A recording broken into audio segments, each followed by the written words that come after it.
Could you tell us a little bit more about what you're observing from your exchange with the HIV community and the patients, about the evolution of the needs of the patients today? You know, if I think of the epidemic in the UK, there's kind of two distinct HIVs. There's a white gay male in employment with money, quite safe and happy HIV, and there's a black female, disenfranchised, impoverished, problems with asylum, that HIV.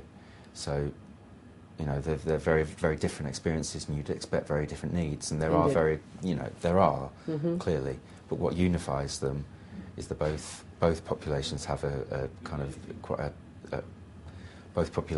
quite a astounding need for mental health assistance. So the mental health issues are perhaps not being listened to by their HIV doctors or by GPs, and That's critical to both of them. Absolutely.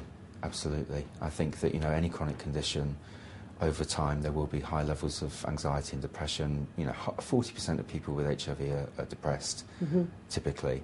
So the doctors know that half the patients in their clinic are not feeling great, but they don't really look for it. So I think increasingly, you know, I'm trying to motivate patients to speak up when they don't feel that they're happy with their treatment, or they feel depressed because of their treatment, or they feel, you know, depressed because of their life, really, and seek help, perhaps not in the HIV clinic, but look for alternative sources of assistance.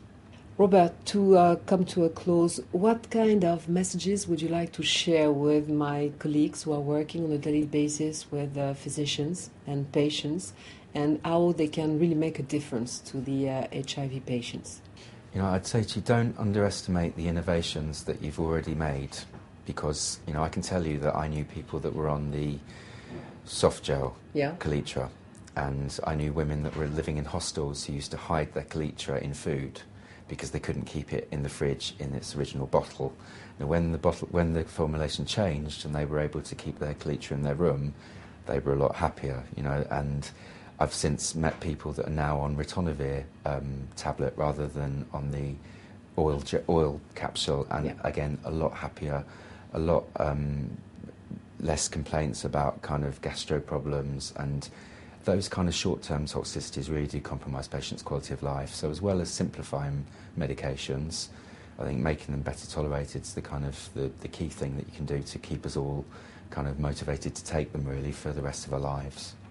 And I guess, as we discussed, also expanding our development in other conditions such as hepatitis C might be also a critical help for HIV patients, right? Yeah, absolutely. It's my big bugbear at the moment. I'm afraid that just people with HIV aren't included in clinical trials for, you know, the upcoming hepatitis protease inhibitors, and as yet I'm uncertain how they're going to work for people co-infected, and you know, we're a big patient population, co-infected people, so I think it's important that companies do address that, and it's fairly telling, you know, that we've got 30-odd drugs for HIV and only 2 at the moment licensed for hepatitis. So I would like to see, you know, a good handful of new products coming to market in the next sort of 5 years or so, really. We'll do our best on that one. Thank you. Thanks a lot, Robert, for your time. Pleasure.